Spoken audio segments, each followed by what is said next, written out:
ಇವತ್ತು ನನ್ನ ಧ್ವನಿಯಲ್ಲಿ ನಿಮ್ಗೆ ಕೇಳಿಸಲ್ವಾ ವೈಬ್ರೇಷನ್? ಕೇಳಿಸುತ್ತೆ. ಅರೆ ನನ್ ಜೀವನ ಯಾಕೆ ಬದಲಾಗಲ್ಲ ಅಂತ ನಿಮ್ಗೆ ಅನಿಸ್ತಾ ಇಲ್ವಾ? ಈಗ ಅನಿಸ್ತಾ ಇದೆ ನಿಮ್ಮೊಳಗೆ. ಯಾಕೆ? ಆ ಧ್ವನಿಗೆ ಆ ಶಕ್ತಿ ಇದೆ. ಆ ಶಕ್ತಿ ಕೊಟ್ಟದ್ದೇ ನನ್ನ ಗುರು. ಮಾನಸಿಕ ಒತ್ತಡದಿಂದ ಆರಾಮಾಗಿ ಹೊರಗೆ ಬರಬಹುದು.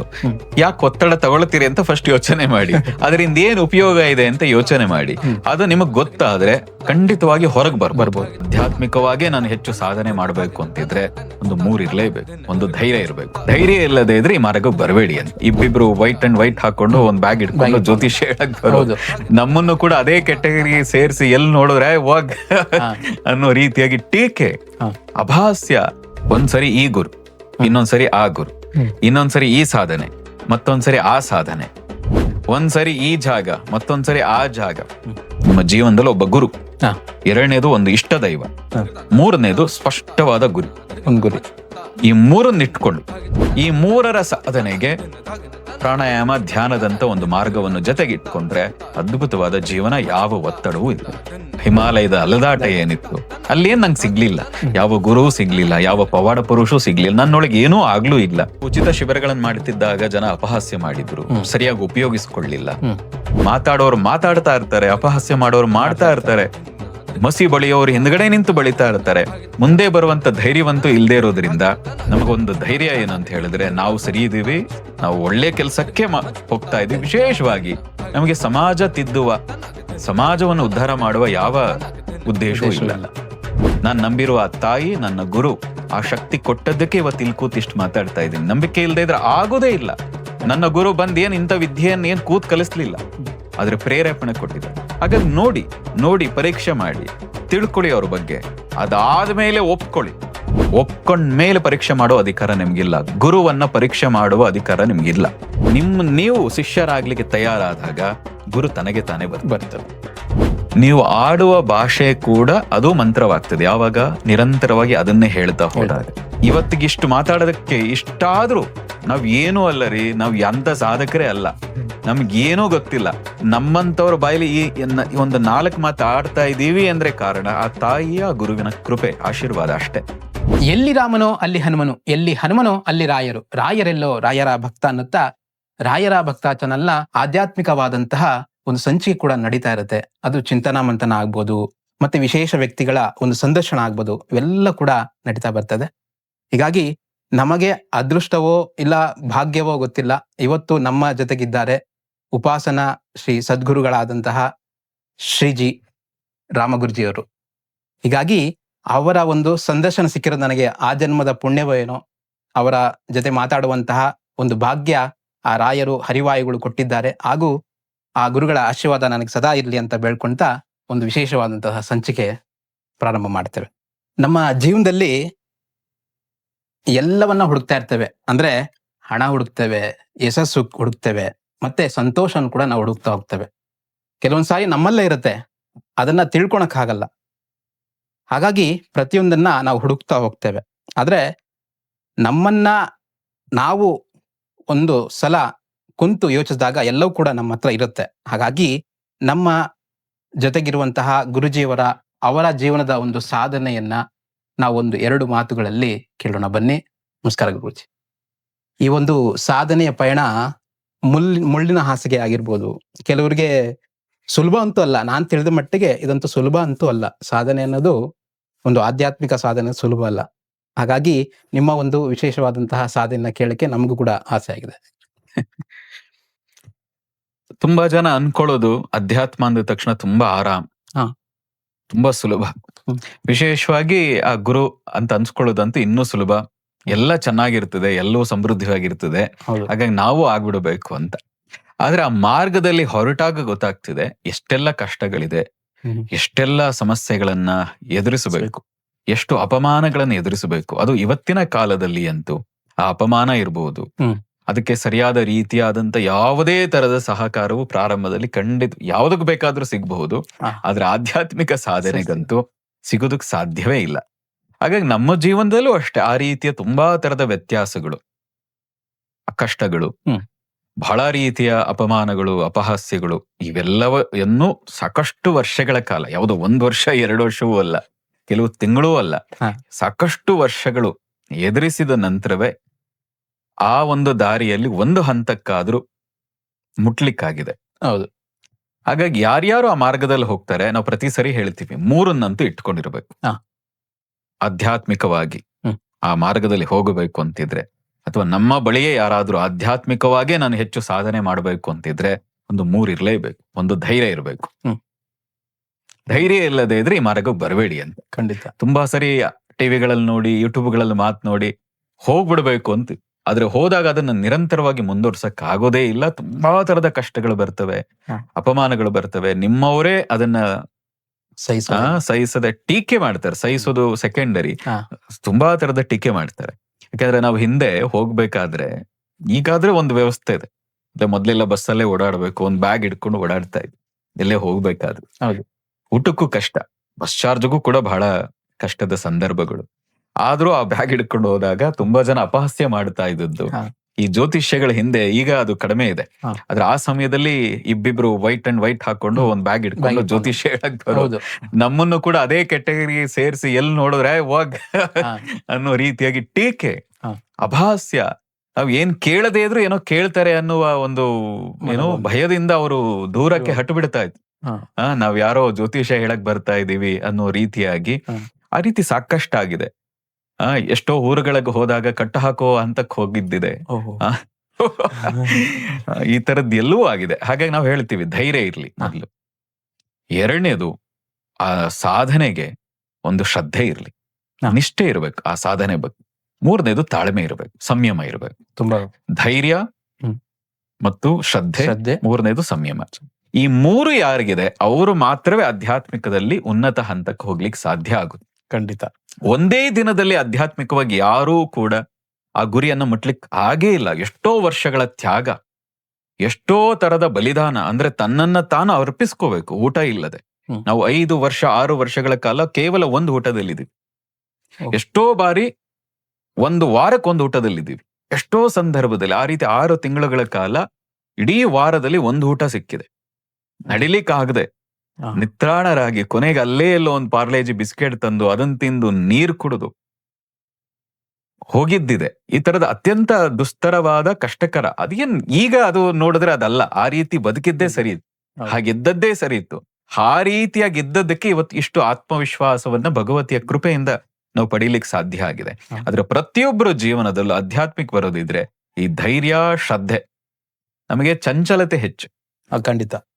ಒಂದ್ಸರಿ ಈ ಗುರು, ಇನ್ನೊಂದ್ಸರಿ ಆ ಗುರು, ಇನ್ನೊಂದ್ಸರಿ ಈ ಸಾಧನೆ, ಮತ್ತೊಂದ್ಸರಿ ಆ ಸಾಧನೆ, ಒಂದ್ಸರಿ ಈ ಜಾಗ, ಮತ್ತೊಂದ್ಸರಿ ಆ ಜಾಗ. ಹೀಗೆ ಏನು ಮರ್ಕಟ, ಕಪಿ ಅಂತ ಹೇಳ್ತೀವಲ್ಲ, ಒಂದು ಮರದಿಂದ ಒಂದು ಮರಕ್ಕೆ ನೆಗೆಯೋ ಹಾಗೆ ಸಾಧನೆಯಲ್ಲೂ ಅಷ್ಟೇ. ಒಂದರಲ್ಲಿ ನಿರಂತರತೆ ಇರಲ್ಲ. ಈ ಮಂತ್ರ ಜಪ ಮಾಡಿದ್ರೆ ಶಕ್ತಿ ಅಂತೆ, ಆ ಮಂತ್ರ ಜಪ ಮಾಡಿದ್ರೆ ಶಕ್ತಿ ಅಂತ. ಅದಿನ್ನ ಪೂರ್ಣ ಆಗಿರಲ್ಲ, ಆಗಿರೋದೇ ಇಲ್ಲ. ಅದನ್ನ ಇನ್ನೂ ಜೀರ್ಣಿಸ್ಕೊಳಕ್ ಆಗೋದೇ ಇಲ್ಲ. ಆಗ್ಲೇ ಇನ್ನೊಂದು ಮಂತ್ರ, ಇನ್ನೊಂದು ದೇವತೆ, ಇನ್ನೊಬ್ಬ ಗುರು, ಇನ್ನೊಂದು ಹೋಗ್ಬಿಡ್ತಾರೆ. ಸೊ ಯಾವ್ದು ಪೂರ್ಣ ಆಗೋದಿಲ್ಲ ಆ ಟೈಮ್, ಇರೋದೇ ಇಲ್ಲ. ಹಾಗೆ ಯಾರಿಗೆ ಇಲ್ವೋ, ಶ್ರದ್ಧೆ ಇಲ್ವೋ, ಅವ್ರಿಗೆ ಅದ್ರಲ್ಲಿ ಪೂರ್ಣತ್ವ ಗಳಿಸಕ್ ಸಾಧ್ಯವೇ ಇಲ್ಲ. ಮೂರನೇದು ಸಂಯಮ ಇರಬೇಕು. ಅದಕ್ಕೆ ಟೈಮ್ ತಗೊಳ್ಳುತ್ತದೆ.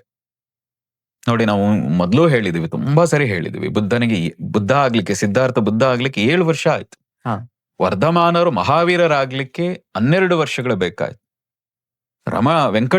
ರಮಣ ಮಹರ್ಷಿ ಆಗ್ಲಿಕ್ಕೆ 17 ವರ್ಷಗಳ ಮೌನ ಬೇಕಾಯ್ತು. ಹೀಗೆ ಪ್ರತಿಯೊಬ್ಬರ ಜೀವನದಲ್ಲೂ 16 ವರ್ಷಗಳು ಅದಕ್ಕಾಗಿ ಕಠಿಣವಾಗಿ ಏನು ದಾರಿಯನ್ನು ಸವಿಸಿದ್ದಾರೆ. ರಮಣರ ಬಗ್ಗೆನೇ ಹೇಳ್ತಾರೆ. ಆ ಪಾತಾಳ ಲಿಂಗದಲ್ಲಿ ಅವರು ಆ ಒಂದು ಆತ್ಮ ಸಾಕ್ಷಾತ್ಕಾರವನ್ನ ಮನೆಯಲ್ಲಿ ಪಡೆದು ಪ್ರಾರಂಭದಲ್ಲಿ ಅರುಣಾಚಲ ಗಿರಿಗೆ ಬಂದ್ರೆ, ಪಾತಾಳ ಲಿಂಗದಲ್ಲಿ ಧ್ಯಾನ ಮಾಡ್ತಾ ಇದ್ರೆ ಅವರ ಇಡೀ ದೇಹಕ್ಕೆ ಮುಳುಗಳು ಚುಚ್ಕೊಂಡು ಅಲ್ಲಿ ಹುಳುಗಳಾಗಿ ಆ ಕಿವನ್ನ, ರಕ್ತವನ್ನ ಹೀರ್ತಾ ಇದ್ವಂತ. ಅವ್ರಿಗೆ ಪರಿವೇ ಇಲ್ಲದೆ ಸಾಧನೆಯಲ್ಲಿ ಧ್ಯಾನದಲ್ಲಿ ಮುಳುಗಿದ್ರು ಅಂತ. ಅಂತಹ ಕಠಿಣ ಸಂದರ್ಭದಲ್ಲೂ ಆ ಮನಸ್ಥಿತಿ ಇಟ್ಕೊಂಡು ನಿರಂತರವಾಗಿ ಸಂಯಮದಿಂದ ಸಾಧನೆ ಮಾಡೋದಿದೆಯಲ್ಲ, ಅದು ಅತ್ಯಂತ ಕಠಿಣ. ಈ 3 ಇದ್ರೆ ಮಾತ್ರ ಆಧ್ಯಾತ್ಮಿಕ ಬನ್ನಿ ಅಂತ. ತುಂಬಾ ಅದ್ಭುತವಾಗಿ ತಿಳಿಸ್ರಿ. ಸೊ ನಿಮ್ಮ ಜೀವನಕ್ಕೆ ಬರೋಣ ಗುರುಗಳೇ. ಸೊ ನಿಮ್ಮ ಜೀವನದ ಆಧ್ಯಾತ್ಮ ಪಯಣ ಹೇಗ್ ಪ್ರಾರಂಭವಾಯ್ತು? ನೋಡಿ, ಇದು ಪ್ರೀ ಪ್ಲಾನೆಡ್ ಅಲ್ಲ.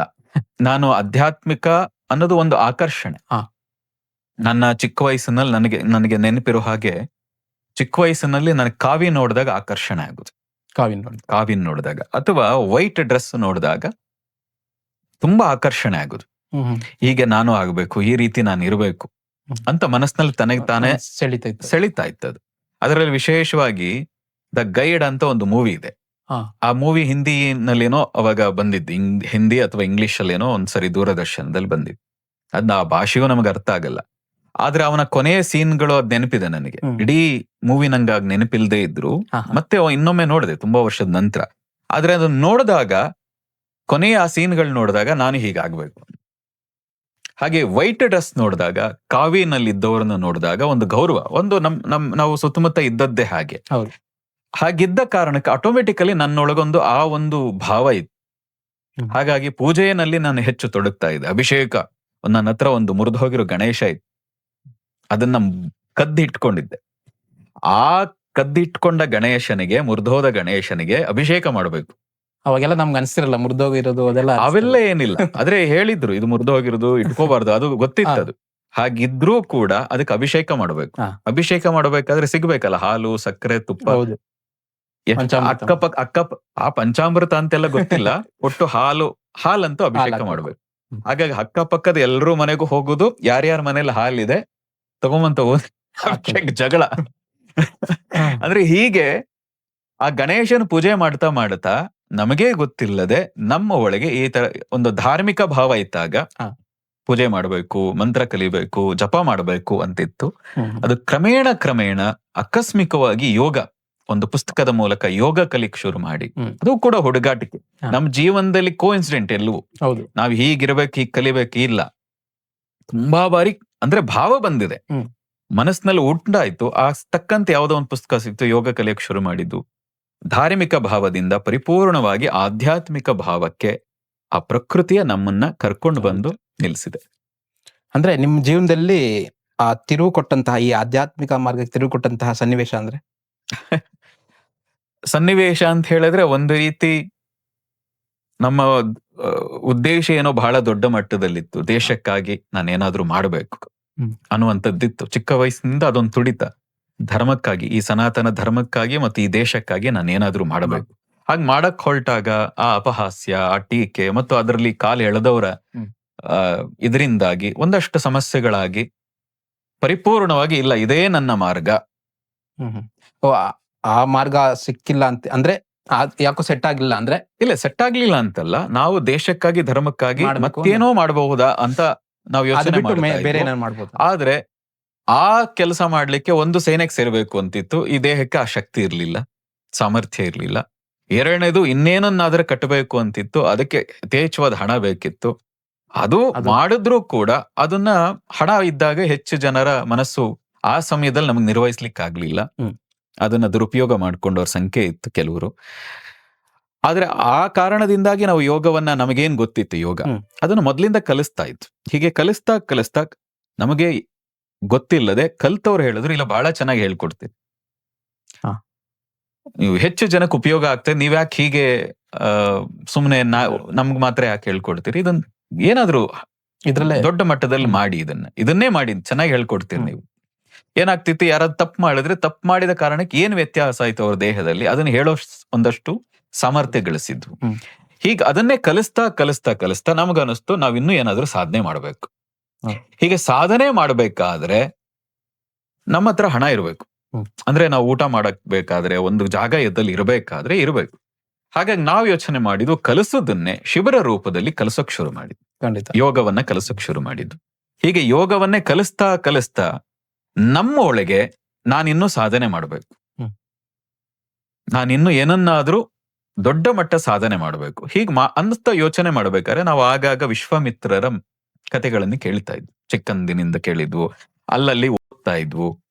ಈಗ ವಿಶ್ವಾಮಿತ್ರರು ಕೌಶಿಕನಾಗಿದ್ದಾಗ, ರಾಜ ಆಗಿದ್ದಾಗ ಏನಾದ, ವಸಿಷ್ಠರ ಜೊತೆಗೆ ಯುದ್ಧ ಏನಾಯ್ತು, ಇದರಿಂದಾಗಿ ಅವ್ರ ಪರಿವರ್ತನೆ ಆಗಿ ವಿಶ್ವಾಮಿತ್ರರಾಗಿ ಗಾಯತ್ರಿ ಅಂತ ಆ ಮಂತ್ರವನ್ನೇ, ಛಂದಸ್ಸನ್ನೇ ಕೊಟ್ಟು ಎಂತಹ ದೊಡ್ಡ ಕೆಲಸ ಮಾಡಿ ಅವರು ಬ್ರಹ್ಮರ್ಷಿ ಆದ್ರು.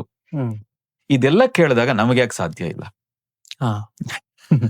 ಅದೇ ನಾವು ಸಾಧನೆ ಕೇಳಿದಾಗ ನಾವು ಕೂಡ ಆಗ್ಬಹುದು ಅಂತ. ಹಾಗಾಗಿ ನಾನು ಬ್ರಹ್ಮರ್ಷಿ ಆಗ್ಬೇಕು. ಈ ತುಡಿತ ಯಾವಾಗಿತ್ತು ಗೊತ್ತಿಲ್ಲದೆ ಸಾಧನೆ ಹೆಚ್ಚು ತೊಡಗ್ತಾ ಒಂದಷ್ಟು ಆಧ್ಯಾತ್ಮಿಕದಲ್ಲಿ ರುಚಿಯನ್ನ ಕಾಣ್ಲಿಕ್ಕೆ ಸಾಧ್ಯ ಆಯ್ತು.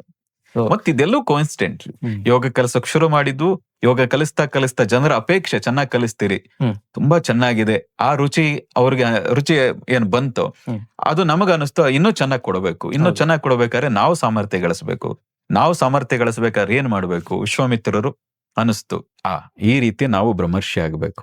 ಸೊ ಈ ಮಾರ್ಗದಲ್ಲಿ ನಮ್ಮಿಂದ ಏನೋ ಉಪಯೋಗ ಆಗ್ತಾ ಇದೆ ಅನ್ನೋ ಗೊತ್ತಾಗದ ನಿಮ್ಗೆ ಕನ್ಫರ್ಮ್ ಆಯ್ತು. ಸೊ ಅದರಿಂದ ಮುಂದುವರೆದ್ರಿ. ಹಾಗಾಗಿ ಮುಖ್ಯವಾಗಿ ಉಪಾಸನ ಅಂದ್ರೆ ಏನು ಅನ್ನೋದನ್ನ ನಾನು ಕೇಳ್ತಾ ಇದ್ದೀನಿ.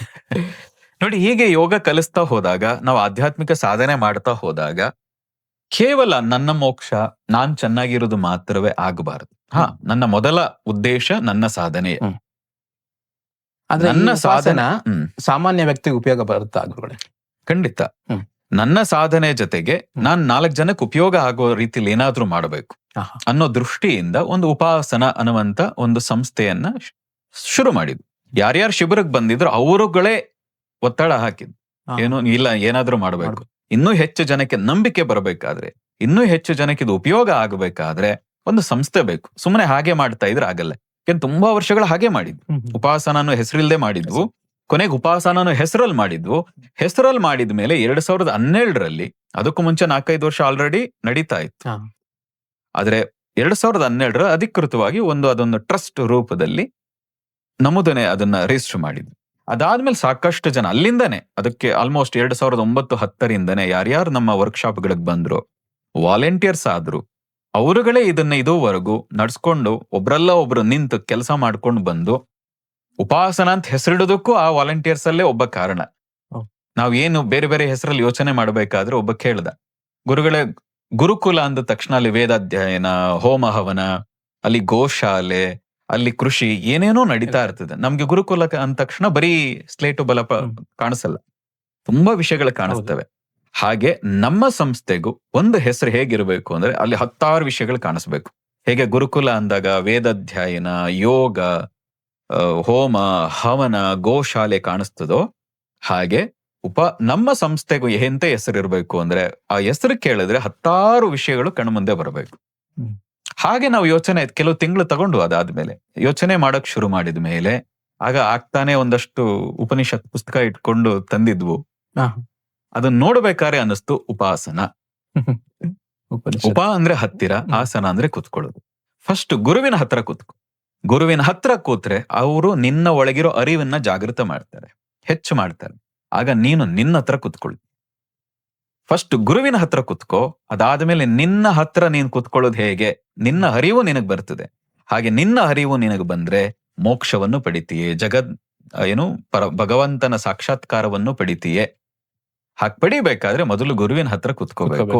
ಆ ಅರ್ಥದಲ್ಲಿ ಉಪಾಸನ ಅನ್ನೋದನ್ನ ಶುರು ಮಾಡಿ, ಕೇವಲ ಇವತ್ತು ಆ ಅರ್ಥಕ್ಕೆ ನಾವು ನಿಲ್ಸಿಲ್ಲ. ಬರೀ ಯೋಗ ಕಲಿಯೋದಲ್ಲ, ಕೇವಲ ಧ್ಯಾನ ಕಲಿಯೋದಲ್ಲ. ನಾವು ಹೇಳ್ತೀವಿ ಉಪಾಸನ ಅಂದ್ರೆ 2ನೇ ಅರ್ಥ ಆರಾಧನೆ ಅಂತ. ಈಗ ನೀವು ರಾಯರ ಉಪಾಸಕರಾಗಿದ್ದೀರಿ ಅಂದ್ರೆ ರಾಯರ ಆರಾಧಕ. ಹಾಗೆ ಶಕ್ತಿ ಉಪಾಸಕರು ಇದ್ದಾರೆ, ಹಾಗೆ ಗಣಪತಿ ಉಪಾಸಕರು ಇದ್ದಾರೆ. ಉಪಾಸನ ಅನ್ನೋದು ಎಲ್ಲದರ ಆಲದ ಮರ ಆಗಬೇಕು. ಆ ಒಂದು ದೊಡ್ಡ ಆಲದ ಮರದ ಕೆಳಗೆ ಎಲ್ಲದರ ಉಪಾಸನೆ ಆಗ್ಬೇಕು. ಇಲ್ಲಿ ಕೇವಲ ಯೋಗದ ಉಪಾಸನೆ ಅಲ್ಲ, ಕೇವಲ ಧ್ಯಾನದ ಉಪಾಸನೆ ಅಲ್ಲ, ಕೇವಲ ಶಕ್ತಿ ಉಪಾಸನೆ ಅಲ್ಲ. ಪ್ರಪಂಚದಲ್ಲಿ ಏನೇನು ಒಳ್ಳೆಯದಿದೆಯೋ ಅದೆಲ್ಲವೂ ಒಂದು ಮರದ ಕೆಳಗೆ ಸಿಗುವಾಗ ಆಗ್ಬೇಕು. ಹಾಗೆ ಸಿಗುವಾಗ ಆದಾಗ ನೀವು ಕೇಳಿದಾಗೆ ಸಾಮಾನ್ಯನಿಗೂ ಕೂಡ ಅವನಿಗೆ ಉಪಯೋಗ ಆಗ್ತದೆ. ಹಾಗಾಗಿ ನಮ್ಮ ಆಸೆ, ನಮ್ಮ ಸಂಕಲ್ಪ ಏನು ಅಂದ್ರೆ ಈ ತರದ ಸಾವಿರಾರು ಜನರ ಸಾಧಕರಿಗೆ ಒಂದು ಆಲದ ಮರದ ರೀತಿಯಾಗಿ ಇದು ನೆರಳಾಗಬೇಕು, ಮಾರ್ಗದರ್ಶಕವಾಗಬೇಕು ಅನ್ನೋ ಉದ್ದೇಶದಿಂದಾಗಿ ಉಪಾಸನ ಅನ್ನುವಂಥ ಸಂಸ್ಥೆಯನ್ನು ಶುರು ಮಾಡಿದೆ. ಖಂಡಿತ. ಅಂದ್ರೆ ಇಂದಿನ ಕಾಲದಲ್ಲಿ ಮಾನಸಿಕ ಒತ್ತಡ ತುಂಬಾ ಹೆಚ್ಚಾಗಿರುತ್ತೆ, ಆತಂಕ ಹೆಚ್ಚಾಗಿರುತ್ತೆ. ಅದೇನಾದ್ರೂ ಅದಕ್ಕಿಂತ ಹೊರಬರಲಿ ಏನೋ ಉಪಾಯ ಇದೆ ಅಂತ ಗುರುಗಳೇ? ಖಂಡಿತ ಇದೆ. ಮಾನಸಿಕ ಒತ್ತಡದಿಂದ ಆರಾಮಾಗಿ ಹೊರಗೆ ಬರ್ಬೋದು. ಯಾಕೆ ಒತ್ತಡ ತಗೊಳ್ತೀರಿ ಅಂತ ಫಸ್ಟ್ ಯೋಚನೆ ಮಾಡಿ, ಅದರಿಂದ ಏನ್ ಉಪಯೋಗ ಇದೆ ಅಂತ ಯೋಚನೆ ಮಾಡಿ. ಅದು ನಿಮಗ್ ಗೊತ್ತಾದ್ರೆ ಖಂಡಿತವಾಗಿ ಹೊರಗೆ ಬರ್ಬೋದು. ಒಂದು ವಿಧಾನ. 2ನೇ ವಿಧಾನ, ನಿಮಗೇ ಬರೋದಕ್ಕೆ ಕಷ್ಟ ಆಗುತ್ತಿದ್ರೆ ಯಾರಾದ್ರೂ ಸರಿಯಾದ ಮಾರ್ಗದರ್ಶಕರ ಮೂಲಕ ವಿಶೇಷವಾದ ಪ್ರಾಣಾಯಾಮದ ಅಭ್ಯಾಸದಿಂದ ಮತ್ತು ಧ್ಯಾನದ ಅಭ್ಯಾಸದಿಂದ ನಾ ಹೇಳ್ತೀನಿ 21 ದಿನ, 21 ದಿನದಿಂದ 108 ದಿನ. ಒಂದಿನದಲ್ಲಿ ಆಗ್ಬಿಡಲ್ಲ. ಒಂದಿನ ನನ್ ಕೂತೆ ಒಂದಿನ ಪ್ರಾಣಾಯಾಮ ಮಾಡಿದ್ರೆ ಅಯ್ಯೋ ನಂಗೆ ಒತ್ತಡ ಕಡಿಮೆ ಆಗ್ತಾ ಇಲ್ಲ, ಆಗೋದಿಲ್ಲ. 1 ವಾರ ಆಗೋದಿಲ್ಲ. ಕನಿಷ್ಠ 21 ದಿನ ಆಗ್ಬೇಕು. ಸಾಧ್ಯವಾದ್ರೆ 108 ದಿನ ರೆಗ್ಯುಲರ್ ಮಾಡ್ತಾ ಹೋದಾಗ ನಿಮ್ಮಲ್ಲಿ ಒಂದು ಪರಿವರ್ತನೆ, ಖಂಡಿತ. ಮನಃಶಾಂತಿ, ಒತ್ತಡದಿಂದ ಮುಕ್ತಿ ಅನ್ಸಕ್ ಶುರುವಾಗ್ತದೆ. ಹೌದು. ಅದಾದ ಮೇಲೆ ಏನ್ ಮಾಡ್ಬೇಕು? ಮುಂದುವರ್ಸ್ಬೇಕು. ಹಾ. 108 ದಿನ ಆಯ್ತು, ನನಗೆ ಒತ್ತಡ ಕಡಿಮೆ ಆಯ್ತು, ಏನಿದೆ ಆರಾಮಾಗಿದ್ದೀನಿ, ಬಿಟ್ಬಿಟ್ಟೆ ಅಂದ್ರೆ ಹೊರಗಡೆ ಕಾಯ್ತಾ ಇರ್ತವೆ ಒತ್ತಡ ಅನ್ನುವಂತ ಭೂತಗಳು, ಪ್ರೇತಗಳು ಹೊರಗಡೆ ಕಾಯ್ತಾ ಇರ್ತವೆ, ಮತ್ತೆ ಅಟ್ಯಾಕ್ ಮಾಡ್ತವೆ. ಹಾಗಾಗಿ ದಿನ ಹೇಗೆ ಊಟ ಮಾಡ್ತೀರೋ, ದಿನ ಹೇಗೆ ನಿದ್ದೆ ಮಾಡ್ತೀರೋ, ದಿನ ಹೇಗೆ ಸ್ನಾನ ಮಾಡ್ತೀರೋ, ಈ ಒತ್ತಡವಿಲ್ಲದ ಶಾಂತವಾದ, ನಿರಾಳವಾದ, ಸಮೃದ್ಧಿಯಾದ ಬದುಕನ್ನ ಜೀವಿಸಬೇಕು, ಕಟ್ಕೋಬೇಕು ಅಂತ ಇದ್ರೆ ನಿರಂತರವಾಗಿ ಧ್ಯಾನ ಮತ್ತು ಪ್ರಾಣಾಯಾಮನ ನಿಮ್ ಜೀವನದಲ್ಲಿ ಇಟ್ಕೊಳ್ಳಿ. ಇನ್ನೂ ಸಾಧ್ಯ ಆದ್ರೆ ನಾವು ಹೇಳ್ತೀವಿ, ಒಬ್ಬ ಗುರುವನ್ನು ಇಟ್ಕೊಳ್ಳಿ ನಿಮ್ಮ ಜೀವನದಲ್ಲಿ. ಒಬ್ಬ ಗುರು. ಎರಡನೇದು ಒಂದು ಇಷ್ಟ ದೈವ. ಮೂರನೇದು ಸ್ಪಷ್ಟವಾದ ಗುರಿ. ಈ ಮೂರನ್ನ ಇಟ್ಕೊಳ್ಳಿ. ಈ ಮೂರರ ಸಾಧನೆಗೆ ಪ್ರಾಣಾಯಾಮ, ಧ್ಯಾನದಂತ ಒಂದು ಮಾರ್ಗವನ್ನು ಜೊತೆಗಿಟ್ಕೊಂಡ್ರೆ ಅದ್ಭುತವಾದ ಜೀವನ, ಯಾವ ಒತ್ತಡವೂ ಇಲ್ಲ. ಮತ್ತೆ ಈ ಒಂದು ಜಪ ಮತ್ತೆ ನಂಬಿಕೆ, ಇವೆರಡರ ಶಕ್ತಿ ಎಷ್ಟು ಮಹತ್ವದ್ದು ಅಂತ ತಿಳ್ಕೊಳೋದಾದ್ರೆ, ನೋಡಿ, ಜಪ ಮಾಡಬೇಕಾದ್ರೆ ನಂಬಿಕೆ ಇರಬೇಕು. ನಂಬಿಕೆ ಇಲ್ಲದೆ ಜಪ ಮಾಡಬಾರದು. ಆ ಜಪ ಮಾಡಬೇಕಾದ್ರೆ ಖಂಡಿತವಾಗಿ ಏನಾಗ್ತೀರಿ, ಯಾವ ದೈವತೆಯ ಜಪವನ್ನ ಮಾಡ್ತಾ ಇದ್ದೀರೋ ಆ ತತ್ವ ನಿಮ್ಮಲ್ಲಿ ಹೆಚ್ಚಾಗ್ತಾ ಹೋಗ್ತದೆ. ಆ ಹೆಚ್ಚಾಗ್ತಾ ಹೋದಾಗ ನಿಮ್ಮ ಜೀವನದಲ್ಲಿ ಪರಿವರ್ತನೆ ಖಂಡಿತವಾಗಿಯೂ ಆಗ್ತದೆ. ಖಂಡಿತ. ಮತ್ತೆ ಹಲವರು ನಾನು ಒಂಟಿ ಅನ್ಕೊಂಡು ಭಾವಿಸ್ತಾ ಇರ್ತಾರೆ, ಅವ್ರಿಗೊಂದೆರಡು ಮಾತು ಹೇಳೋದಾದ್ರೆ. ಒಂಟಿ ಆಗಿರೋದು ಬಹಳ ಅದೃಷ್ಟ. ಆದ್ರೆ ಏಕಾಂತವನ್ನ ಅನುಭವಿಸಿ, ಏಕಾಂಗಿತನವನ್ನಲ್ಲ. ಏಕಾಂಗಿಯಾಗಿ ನೂರಾರು ಜನರ ನಡುವೆ ಇದ್ದು ನನಗೆ ಯಾರು ಇಲ್ಲ ಅನ್ನೋದಿದೆಯಲ್ಲ, ಅದು ಏಕಾಂಗಿತನ. ಯಾರಿರ್ಲಿ, ಯಾರಿಲ್ದೇ ಇರ್ಲಿ, ಸಿಟಿನಲ್ಲಿರ್ಲಿ, ಮಾಲ್ನಲ್ಲೇ ಇರ್ಲಿ, ತನ್ನನ್ನ ತಾನು ಆರಾಮವಾಗಿ ನೋಡ್ಕೊಳ್ಳೋ ಶಕ್ತಿ ಇದ್ರೆ, ತನ್ನನ್ನ ತಾನು ರಮಿಸಕ್ ಸಾಧ್ಯ ಆದ್ರೆ, ತನ್ನ ಜೊತೆ ತಾನು ಸುಖವಾಗಿರಕ್ ಸಾಧ್ಯ ಆದ್ರೆ, ಯಾರ ಮೇಲೂ ಡಿಪೆಂಡ್ ಆಗಿಲ್ಲ ಅನ್ನೋ ರೀತಿಯ ಭಾವನಿದ್ರೆ ಅದಕ್ಕೆ ಏಕಾಂತ. ಕಾಡಲ್ಲೇ ಹೋಗ್ಬೇಕು ಅಂತಿಲ್ಲ ಏಕಾಂತಕ್ಕೆ. ಎಲ್ಲರ ನಡುವೆ ಇದ್ದು ತನ್ನನ್ನು ತಾನು ಆರಾಮಾಗಿರಬಲ್ಲ ಯಾರು ಏಕಾಂತವನ್ನ ಅನುಭವಿಸಬಲ್ಲ ಅವನು. ಏಕಾಂಗಿ 1000 ಜನದ ನಡುವೆ ಇದ್ರು ಕೊರಗ್ತಾ ಇರ್ತಾನೆ, ಅವನ ಜೊತೆಗೆ ಯಾರಿದ್ರು ಕೊರಗ್ತಾ ಇರ್ತಾನೆ. ಹಾಗಾಗಿ ಏಕಾಂಗಿತನ ಅಲ್ಲ ಇರಬೇಕಾದದ್ದು, ಏಕಾಂತ ಇರ್ಬೇಕು. ಒಂಟಿತನ ಬೇಡ. ಈ ಒಂದು ನಿಮ್ಮ ಒಂದು ಸಾಧನೆಯ ಸಮಯದಲ್ಲಿ ಎದುರಿಸಿದಂತ ತೊಂದರೆಗಳು, ಸವಾಲುಗಳು ಏನೇನ ಇದಾವ? ಸಾಕಷ್ಟು. ನಾವು ಹಿಮಾಲಯಕ್ಕೆ ಹೋದಾಗ ನಮಗೆ ಟಿಕೆಟ್ಗೆ ದುಡ್ಡು ಇರ್ಲಿಲ್ಲ. ಯಾರೋ ತತ್ಕಾಲ್ನಲ್ಲಿ ಹಂಗೆ ಹೇಳಿದ್ವು ಯಾರಿಗೋ ನಮ್ ಶಿಬಿರಕ್ಕೆ ಬಂದವರಿಗೆ, ಇಲ್ಲ ನಮ್ಗೊಂದು ಈ ತರ ಹೋಗ್ಬೇಕು ಅಂತಿದ್ದೀನಿ ಹರಿದ್ವಾರ, ಋಷಿಕೇಶಕ್ಕೆ. ಅಲ್ಲಿ ಏನು ಅಂತ ಗೊತ್ತಿಲ್ಲ, ಹೇಗಿದೆ ಅಂತ ಗೊತ್ತಿಲ್ಲ, ಚಳಿ ಇದೆಯಾ ಅಂತ ಗೊತ್ತಿಲ್ಲ, ಎಷ್ಟು ಚಳಿ ಇರಬಹುದು. ಒಂದ್ ಶಾಲ್ ಅಂತೂ ಇತ್ತು, ಎಷ್ಟು ಚಳಿ ಇರಬಹುದು, ಇದನ್ನ ತಡೆಯಕ್ ಆಗದೆ ಇರುವಷ್ಟು ಚಳಿ ಇರ್ತದ ಅನ್ನುವಂತ ಒಂದು ದಾಷ್ಟ್ರೀಯ ಇತ್ತು ಪ್ರಾರಂಭದಲ್ಲಿ. ಹಾಗಾಗಿ ಕಡಿಮೆ ಬಟ್ಟೆ, ಈಗಾದ್ರೂ ಒಂದು ಒಳ್ಳೆ ಬಟ್ಟೆ ಇದೆ. ಆದ್ರೆ ಆಗ ನಾವು ಚಿಕ್ಕಪೇಟೆನಲ್ಲಿ ಒಂದು 150-200 ರೂಪಾಯಿ ಬಟ್ಟೆ, ಜುಬ್ಬಗಳೇ ರೆಡಿಮೇಡ್, ಏನೋ ಆಗಿರೋದು ಕಡಿಮೆಗೆ ಸಿಗೋದು. ಆ ಜುಬ್ಬ ಅದು ಯಾವ ಬಿಸಿಲು ತಡೆಯಲ್ಲ, ಚಳಿನೂ ತಡೆಯಲ್ಲ, ಅದು ಏನೂ ತಡೆಯಲ್ಲ. ಅದು ಅಂತಹ ಬಟ್ಟೆ, ಅದು ಅಂತಹ 2 ಜೊತೆ ಬಟ್ಟೆ, ಒಂದು ಶಾಲು, ಒಂದು ಬ್ಯಾಗ್ ಏನಿದೆ, ಸಣ್ಣ ಬ್ಯಾಗ್, ಅದನ್ನ ಹಾಕೊಂಡು ಒಂದಿನ ತತ್ಕಾಲ್ನಲ್ಲಿ ಯಾರೋ ಮಾಡಿಸಿದ್ರು, ಟ್ರೈನ್ ಹತ್ತಿದ್ವು, ಹೋಗಿ ಡೆಲ್ಲಿಲಿ ಇಳಿದು ಡೆಲ್ಲಿಯಿಂದ ಹರಿದ್ವಾರಕ್ಕೆ ಹೋದ್ರೆ ಮಧ್ಯರಾತ್ರಿ ಆಲ್ಮೋಸ್ಟ್ 10-11 ಗಂಟೆ ಆಗಿದೆ. ಆಲ್ಮೋಸ್ಟ್ ಟೈಮ್ ಈಗ ನೆನಪಿಲ್ಲ, ಆಲ್ರೆಡಿ 15-16 ವರ್ಷಗಳ ಹಿಂದಿನ, ಅದರಿಂದ ಸಮಯ, ದಿನಾಂಕ ಅವೆಲ್ಲ ನಂಗೆ ಅಷ್ಟು ನೆನ್ಪಿಟ್ಕೊಳಕ್ ಹೋಗಲ್ಲ. ಅಲ್ಲಿ ಇಳಿತಾ ಇರ್ಬೇಕಾದ್ರೆ ಗೊತ್ತಾಯ್ತು ಚಳಿ, ಲೈಟ್ ಆಗಿ ಚಳಿ. ಓಕೆ, ನಾವು ಅಲ್ಲಿ ಯಾರೋ ಒಬ್ಬ ಸೈನಿಕರು ನಿಂತಿದ್ರು, ಪೊಲೀಸು ಅಥವಾ ಸೈನಿಕರು, ಕೇಳಿದ್ದು ಇಲ್ಲಿ ಗಂಗೆ ಎಲ್ಲಿದ್ದಾಳೆ, ಎಲ್ಗ್ ಹೋಗ್ಬೇಕು, ಗಂಗೆ ನೋಡ್ಬೇಕು. ನಾನು ಫಸ್ಟ್ ಹರಿದ್ವಾರದಲ್ಲಿ ಇಳಿದಾಗ ನಂಗೆ ಕೇಳಿದ್ದೆ ಗಂಗೆ ನೋಡ್ಬೇಕು. ನೀನ್ ಯಾವ ರಸ್ತೆಯಲ್ಲಿ ಆದ್ರೂ ಹೋಗೋ ನಿಂಗೆ ಗಂಗೆ ಸಿಗುತ್ತೆ. ಸುಮ್ನೆ ಹೋದೆ ಒಂದ್ರ ರಸ್ತೆನಲ್ಲಿ, ಗಂಗೆ ಹರಿತಾ ಇದ್ಲು, ಸಂತೋಷ ಆಯ್ತು. ಕೇಳ್ತಾ ಇದ್ವು ಕತೆಗಳಲ್ಲಿ, ಅಲ್ಲಿ ಹಿರಿಯರು ಹೇಳಿದ್ರು ಕೇಳ್ತಾ ಇದ್ವು. ಅದ್ ನೋಡೋದಕ್ ಸಂತೋಷ ಆಯ್ತು. ಮುಖ ಎಲ್ಲ ಆಲ್ರೆಡಿ ಅದು ತಣ್ಣಗಿದೆ, ಗಂಗೆ ಹರಿತಾ ಇದ್ರೆ. ಅಲ್ಲಿ ಹರಿದ್ವಾರ, ಋಷಿಕೇಶದಲ್ಲಿ ತುಂಬಾ ತಣ್ಣಗಿರುತ್ತೆ. ಆದದ್ದಾಗ್ಲಿ ಅಲ್ಲೇ ಮಲಗಿದ್ದು, ಒಂದು ಚಳಿನಲ್ಲೇ. ಚಳಿ ಇಲ್ಲ ಆಗಿನ್ನು, ಆಗ ಲೈಟ್ ಆಗಿದೆ, ಅಂತ ಚಳಿ ಏನಿಲ್ಲ. ಆ ರಸ್ತೆ, ಆ ಗಂಗಾ ತಟದಲ್ಲೇ ಒಂದು ಸೇತುವೆ ಮೇಲೆ, ಇದ್ರಲ್ಲಿ ಏನು ದಡದಲ್ಲಿ ಒಂದು ಚಪ್ಪಡಿ ಮೇಲೆ ಮಲಗಿದ್ದು, ಕುತ್ಕೊಳಕ್ ಹಾಕಿರೋ ಇದ್ರ ಮೇಲೆ ಮಲಗಿದ್ದು. ಆಗ್ತಾ ಬೆಳಗಿನ ಜಾವ 3 ಗಂಟೆ ಗೊತ್ತಾಯ್ತು ಚಳಿ ಅಂದ್ರೆ ಏನು. ಏನ್ ಹೇಳ್ತಾರಲ್ಲ, ಮರಗಟ್ಟು ಹೋಗುದು ಅಂತ. ಅಲ್ಲಿ ಆ ಗಂಗೆನ ದಾಟ್ಕೊಂಡ್ ಬರ್ತಾ ಇರೋ ಗಾಳಿ ಹ್ಮ್. ಇರೋ ಒಂದ್ ಶಾಲು ಕೆಳಗೆ ಏನೂ ಇಲ್ಲ. ಹ್ಮ್. ಆ ಚಳಿ, ಆ ಒಂದು ಇದಿತ್ತಲ್ಲ ಒಳಗಡೆ ನಡಗಿಸೋದು, ಮೂಳೆ ಎಲ್ಲ ಪುಡಿ ಪುಡಿ ಆಗೋ ಆ ಯಾತನೆ, ಅದು ಬಹಳ ಕಷ್ಟವಾದದ್ದು. ಹಾಗೆ ಎಷ್ಟೋ ದಿನಗಳು, ಎಷ್ಟೋ ವಾರಗಳು ಊಟ ಇಲ್ಲ. ಊಟ ಕೇಳಕ್ ಮುಜುಗರ ಬೇರೆ ನಮ್ಗೆ. ಹೆಂಗ್ ಕೇಳೋದು? ಬೈತಾರೇನೋ. ಹ್ಮ್. ತುಂಬಾ ಕಡೆ ಭಂಡಾರ ಹಾಕಿರ್ತಿದ್ರು.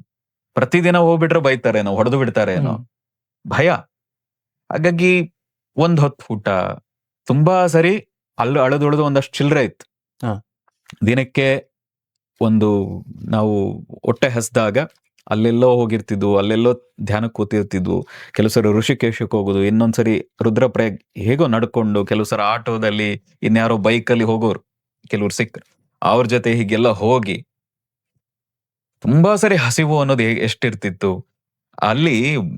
ಒಂದೇನಂತ ಹೇಳಿದ್ರೆ, ಈ ಬ್ರೆಡ್ ಪೀಸ್ ನಲ್ಲಿ ಹ್ಮ್. ಒಂದ್ ಸ್ವಲ್ಪ ಆಲೂಗೆಡ್ಡೆ ಎಲ್ಲ ಹಾಕಿ ಹಿಂಡದ ಹಾಗೆ ಮಾಡಿ ಪಕೋಡ ತರ ಏನೋ ಮಾಡು. ಒಂದು ಟೀ ಮತ್ತು ಅದು 5 ರೂಪಾಯಿ. ಹ್ಮ್. ಅದು ಒಂದು ತಿಂದ್ರೆ ಹೊಟ್ಟೆ ತುಂಬ್ತಿತ್ತು. ಹೌದು. ಅಷ್ಟು ದಪ್ಪಗೂ ಇರೋದು. ಆ ರೀತಿಗೆ ಎಷ್ಟೋ ದಿನಗಳ ಕಾಲ. ಹಾಗಂದ್ರೆ ಊಟ ಸಿಗ್ತಾ ಇರ್ಲಿಲ್ಲ ಅಂತಿಲ್ಲ. ಎಷ್ಟೋ ಸರಿ ಸಂಜೆ ಹೊತ್ತಿ ಅಲ್ಲಿ ಯಾರೋ ಕಿಚಡಿ ರಸ್ತೆ ಬದಿಲ್ ಕೊಡ್ತಾ ಇದ್ರು. ಆದ್ರೆ ಈ ಅಲದಾಟ ಇತ್ತಲ್ಲ, ಆ ಸಮಯದಲ್ಲಿ ಕಷ್ಟ, ಅತ್ಯಂತ ಕಷ್ಟ. ಗುರು ಹುಡುಕಾಟ, ಸಿಗ್ತಾ ಇಲ್ಲ. ಯಾರೋ ಸಿಗ್ತಾರೆ, ಕಾವಿ ಹಾಕಿದವ್ರು, ಕಹಸೆ ಹೋ ಮೈ ಕರ್ನಾಟಕ ಸೆ ಆಯೋ. ಅವ್ರು ಕೇಳ್ತಾರೆ, ಕ್ಯೂ? ನನ್ ಗುರು ಹುಡ್ಕೊಂಡ್ ಬಂದಿದ್ದೀನಿ. ನಾನೇ ನಿನ್ ಗುರು, ಬಾ ನನ್ ಜೊತೆ ಅಂತ. ಆತರ ಒಂದಿಬ್ರು ಎಳ್ಕೊಂಡು ಹೋದದ್ದಿದೆ. ಇವೆಲ್ಲವೂ ಇತ್ತಲ್ಲ ಆ ಸಮಯದಲ್ಲಿ, ಬಹಳ ಅತ್ಯಂತ ಕಷ್ಟವಾದದ್ದು, ಇನ್ನೂ ಯಾತನೆ ಅದು. ಆದ್ರೆ ಇವತ್ತಿಗೆ ಅದು ನನ್ನ ಆತ್ಮವಿಶ್ವಾಸ, ನನ್ನೊಳಗೆ ಧೈರ್ಯ, ಸ್ಥೈರ್ಯ ಹೆಚ್ಚಲಿಕ್ಕೆ ಆ ಅಲದಾಟ ಏನಿತ್ತು, ಹಿಮಾಲಯದ ಅಲದಾಟ ಏನಿತ್ತು, ಅಲ್ಲೇನ್ ನಂಗೆ ಸಿಗ್ಲಿಲ್ಲ. ಯಾವ ಗುರು ಸಿಗ್ಲಿಲ್ಲ, ಯಾವ ಪವಾಡ ಪುರುಷೂ ಸಿಗ್ಲಿಲ್ಲ, ನನ್ನೊಳಗೆ ಏನೂ ಆಗ್ಲೂ ಇಲ್ಲ. ಆದ್ರೆ ಒಂದು ಆಯ್ತು, ಧೈರ್ಯ. ಜೀವನವನ್ನು ಎದುರಿಸುವ, ಜೀವನದಲ್ಲಿ ಧೈರ್ಯದಿಂದಿರುವ ಒಂದು ದೃಷ್ಟಿಕೋನ ಕೊಟ್ಟದ್ದು ಆ ಅಲದಾಟ. ಅದ್ಭುತವಾದಂತು. ಅಂದ್ರೆ ಇದೊಂದು ಸಾಧನೆಯಲ್ಲಿ ಒಂದು ದೊಡ್ಡ ಸವಾಲು. ಧೈರ್ಯ, ನಾ ಹೇಳಿದ್ನಲ್ಲ, ಧೈರ್ಯ ಇರ್ಲೇಬೇಕು ನೋಡಿ. ಹಾಗಾಯ್ತು ಅಂತ ನಾನು ಈ ಮಾರ್ಗ ಬಿಟ್ಟು, ನಮ್ಮ ತುಂಬಾ ಜನ ಸ್ನೇಹಿತರು ಹೇಳ್ತಾ ಇದ್ರು, ಯಾಕೆ ಬೇಕಿದು, ಬನ್ನಿ ನಿಮ್ಗೊಂದು ಅಂಗಡಿ ಹಾಕೊಡ್ತೀವಿ, ಬನ್ನಿ ನಿಮ್ಗೊಂದು ಫ್ಯಾಕ್ಟರಿ ಹಾಕೊಡ್ತೀವಿ. ತುಂಬಾ ಜನ ಹೇಳಿದ್ರು, ನೀವು ಆಸ್ಟ್ರೇಲಿಯಾ ಇದನ್ ಕಲೀರಿ, ಏನು ಜ್ಯೋತಿಷ್ಯ ಕಲೀರಿ, ದಿನಕ್ಕೆ 4 ಜನ ಬಂದ್ರು ಸಾಕು. ಇನ್ಯಾರು ಹೇಳಿದ್ರು ರೇಖಿ ಕಲೀರಿ, ನಾವು ಫೀಸ್ ಕಟ್ತೀವಿ, ನೀವು ಕಲೀರಿ. ವಾಪಸ್ ಹಿಮಾಲಯದಿಂದ ಅಲ್ದು ನಮಗಲ್ಲಿ ಅನಿಸ್ತು, ಇಲ್ಲಿ ಇನ್ನೇನ್ ನಾನು ಮಾಡಕ್ಕಿಲ್ಲ, ಮಾಡುವಂತದ್ದು ಇಲ್ಲಿಲ್ಲ, ನಾನು ಬಹುಶಃ ನಾನು ಯೋಗ ಮಾರ್ಗದಲ್ಲೇ ಹೋಗ್ಬೇಕು, ಅಲ್ಲೇ ವಾಪಸ್ ಹೋಗ್ಬೇಕು ಅಂತ ವಾಪಸ್ ಬಂದಾಗ್ಲೂ ಎಷ್ಟೋ ವರ್ಷಗಳ ಕಾಲ, ಯಾಕಂದ್ರೆ ನಾವು ಫ್ರೀ ಮಾಡ್ತಾ ಇದ್ವಿ ಪ್ರಾರಂಭದಲ್ಲಿ. ಉಚಿತ ಶಿಬಿರಗಳನ್ನ 4-5 ವರ್ಷಗಳ ಕಾಲ ಉಚಿತವಾಗಿ ನಾವು, ನಮ್ಮ ಕಲ್ಪನೆ ಇದ್ದದ್ದೇ ಅದು, ಉಚಿತವಾಗಿ ಕೊಡಬೇಕು ಜನಕ್ಕೆ. ಕೊನೆಯಲ್ಲಿ ದಕ್ಷಿಣೆ ಏನ್ ಕೊಡ್ತಾರೆ ಅದ್ರಲ್ಲಿ ನಮ್ ಜೀವನ ಸಾಗಿಸ್ಬೇಕು, ಒಂದು ಒಳ್ಳೆ ವ್ಯವಸ್ಥೆನ ಕೂಡ ಮಾಡ್ಕೊಡ್ಬೇಕು ಅನ್ನುವ ದೃಷ್ಟಿಕೋನ ಇತ್ತು. ಹಾಗಾಗಿ ಎಷ್ಟೋ ವರ್ಷಗಳ ಕಾಲ, ಕನಿಷ್ಠ ಪಕ್ಷ 4 ವರ್ಷಗಳ ಕಾಲ ಉಚಿತವಾಗಿ ಯೋಗ ಶಿಬಿರಗಳನ್ನ 15 ದಿನಗಳ ಕಾಲ, ಪ್ರಾರಂಭದಲ್ಲಿ ಕ್ರಿಯಾತ್ಮಕ ಯೋಗ ಶಿಬಿರ, ಆಸನಗಳು, ಪ್ರಾಣಾಯಾಮ, ಧ್ಯಾನ, ಮುದ್ರಾ ಎಲ್ಲವನ್ನೂ ಸೇರಿಸಿದಂತೆ 15 ದಿನಗಳು, ದಿನಕ್ಕೆ 2.5 ಗಂಟೆ ರೀತಿಯಾಗಿ 15 ದಿನಗಳ ಕಾಲ ಯೋಗವನ್ನ ಹೇಳ್ಕೊಡ್ತಾ ಇದ್ವಿ. ಸ್ಕೂಲ್ಗಳ ಜಗ್ಗಲಿಗಳ ಮೇಲೆ, ಸ್ಕೂಲ್ ಅಲ್ಲೇ ಒಂದು ರೂಮ್, ಈ ರೀತಿ. ಖಂಡಿತ. ಮತ್ತೆ ಇನ್ನೊಂದು, ಕುಟುಂಬ ಅಥವಾ ಸಮಾಜದಿಂದ ನಿಮಗೆ ಏನಾನ ವಿರೋಧ ಎದುರಾಯ್ತಾ ಆ ಸಮಯದಲ್ಲಿ? ಇಲ್ಲ, ನಮ್ಮ ಅದೃಷ್ಟ ಏನು ಅಂದ್ರೆ ಮೊದಲಿನಿಂದ ಬಂದ ಒಂದು ಏನೋ ಸಾಧನೆಯ ಕಾರಣ, ಅಲೆದಾಟ ಇವೆಲ್ಲ ಇದ್ದದ ಕಾರಣಕ್ಕೆ ನಮಗೆ ಆ ರೀತಿಯ ಎಲ್ಲಿಯೂ ನಮಗೆ ಸಾಧನೆ ವಿಷಯದಲ್ಲಿ ವಿರೋಧ ಬರಲೇ ಇಲ್ಲ. ಆರಾಮಾಗಿ ಕುಟುಂಬದಲ್ಲಿ ಬಂದಿಲ್ಲ, ಸಮಾಜದಲ್ಲೂ ಬಂದಿಲ್ಲ.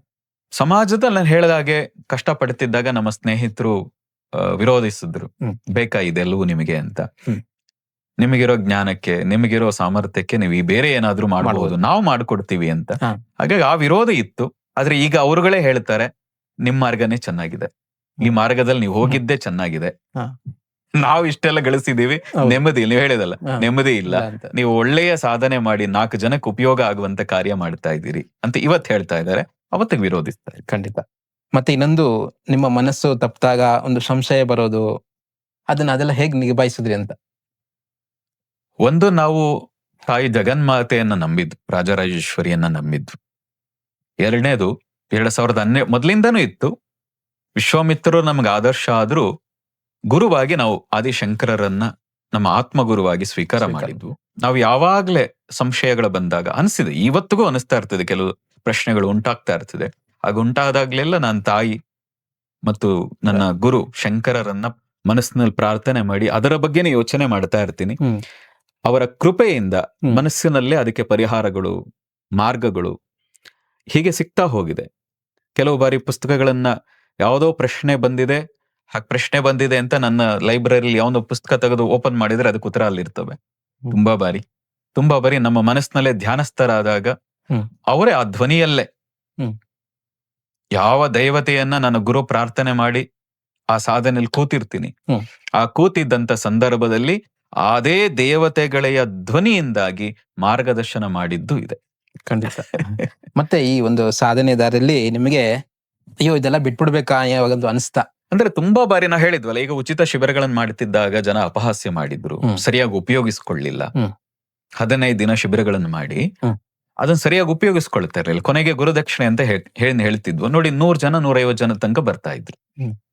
ದಕ್ಷಿಣೆ ಕೊಡುವ 3 ದಿನ, ಕೊನೆಯ 3 ದಿನ 100 ಜನ ಇದ್ದವರು 30 ಜನಕ್ಕೆ ಬರೋರು. ದಕ್ಷಿಣೆ ಕೊಡೋ ದಿನಕ್ಕೆ 15ರಿಂದ 20 ಜನ ಇರೋರು. ಅಷ್ಟೂ ಜನರ 15 ದಿನಗಳ ವರ್ಕ್ಶಾಪ್ ಮಾಡಿ ಕೊನೆಯ ದಿನಕ್ಕೆ 10 ರೂಪಾಯಿ 20 ರೂಪಾಯಿ ದಕ್ಷಿಣೆ ಹಾಕೋರು. ಇದನ್ನ ನೋಡಿದಾಗ ನಮಗೆ ಏನಪ್ಪಾ ಇಷ್ಟ ಬೇಕಾ ಇದು ನನಗೆ ಅನ್ಸಿದ್ದಿದೆ. ಮತ್ತು ಆ ಉಚಿತ ಶಿಬಿರಗಳನ್ನು ಮಾಡ್ತಿದ್ದಾಗ್ಲೂ ಕೂಡ ಇವರು ಉಚಿತ ಶಿಬಿರ ಮಾಡ್ತಾ ಇದ್ದಾರೆ ಅಂದ್ರೆ ಇವ್ರ ಉದ್ದೇಶ ಏನೋ ಬೇರೆ ಇದೆ ಅನ್ನುವಂತ ಅನುಮಾನ ವ್ಯಕ್ತಪಡಿಸ್ತಾ ಇದ್ರು. ಸಾಕಷ್ಟು ಜನ ಅಪಹಾಸ್ಯ ಮಾಡ್ತಾ ಇದ್ರು. ಆಗ ಬೇಕಾ ಇದು ನನಗೆ ಅಂತ ಅನ್ಸಿದ್ದಿದೆ. ಮತ್ತು ಆ ರೀತಿಯಾಗಿ ಈ ಮಾರ್ಗದಲ್ಲಿ ಬಂದಾಗ ಒಳ್ಳೆ ಕೆಲಸಗಳನ್ನೇ ಮಾಡಬೇಕು ಅಂತ ನಾವು ಮಾಡ್ದಾಗ್ಲಿಲ್ಲ.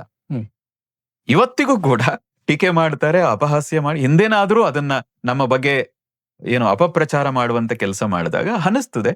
ಆದ್ರೆ ನಾವು ನಂಬಿರುವಂತ ತಾಯಿ, ಆ ಗುರು ಏನಿದೆ ಅವರು ಪ್ರೇರೇಪಿಸ್ತಾ ಇರ್ತಾರೆ. ಇದು ಇದ್ದದ್ದೇ, ಒಳ್ಳೆ ಕೆಲಸ ಮಾಡಕ್ ಹೋದಾಗ ಇದ್ದದ್ದೇ.